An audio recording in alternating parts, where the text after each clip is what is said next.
अजीज़ नाजरीन, आप सबको यूहन्ना इस्तबागी की ईद विलादत बहुत बहुत मुबारक हो। यूहन्ना इस्तबागी की ज़िंदगी का मकसद और मिशन यीशु मसीह को दुनिया के सामने पेश करना था। यीशु मसीह की आमद की खुशखबरी देनी थी, खुदा यीशु मसीह की राह तैयार करनी थी। इसलिए जब वो मंजर आम पर आता है तो लोगों को तौबा की दावत देता है और तौबा का बपतिस्मा देता है। उसकी हलीमी और आजिज़ी की इंतहा ये है कि वो कहता है कि जो मेरे बाद आने वाला है मैं इस लायक नहीं कि उसकी जूती का तस्मा भी खोलूं, और ज़रूर है कि वो बढ़े और मैं घटूं। यूहन्ना इस्तबागी जो यीशु मसीह को ये कहकर मुतारफ़ करवाता है कि यीशु मसीह दुनिया का नूर है, यीशु मसीह इब्ने खुदा है, और यीशु मसीह यकीनन जब यूहन्ना इस्तबागी की आजिज़ी और हलीमी को देखते हैं तो उसके बारे में कहते हैं कि जितने भी औरतों में से पैदा हुए हैं यूहन्ना इस्तबागी उन सब में से बड़ा है। यूहन्ना इस्तबागी की आजिज़ी और हलीमी यकीनन हम सब के लिए खूबसूरत पैगाम रखती है। यूहन्ना इस्तबागी जब जेल में था तो इस मुश्किल और कड़े वक्त में यकीनन अपने आप को अपने ईमान में कमज़ोर पाता है।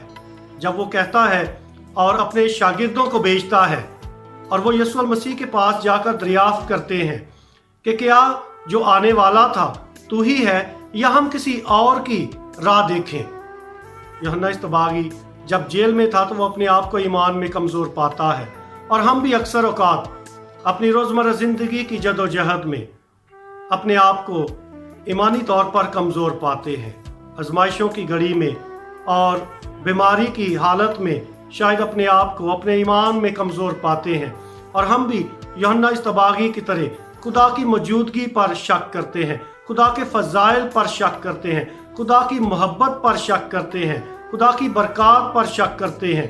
लेकिन जब यीशु मसीह हमारी ज़िंदगी में आ जाता है, हमारे सामने आकर खड़ा हो जाता है, हमें बचा लेता है, हमें हादसात की सूरत में नई ज़िंदगी देता है, तो हम एक दफ़ा फिर अपने ईमान में मजबूत हो जाते हैं, और हम इस बात पर ईमान रखते हैं कि खुदा मौजूद है, खुदा की मोहब्बत हमारे साथ है, खुदा के फ़ज़ाइल और खुदा की बरक़ात हमारे साथ हैं।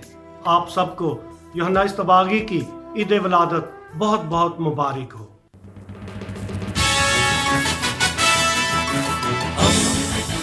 दोस्ती का पैगंबर, रेडियो वेरितास एशिया।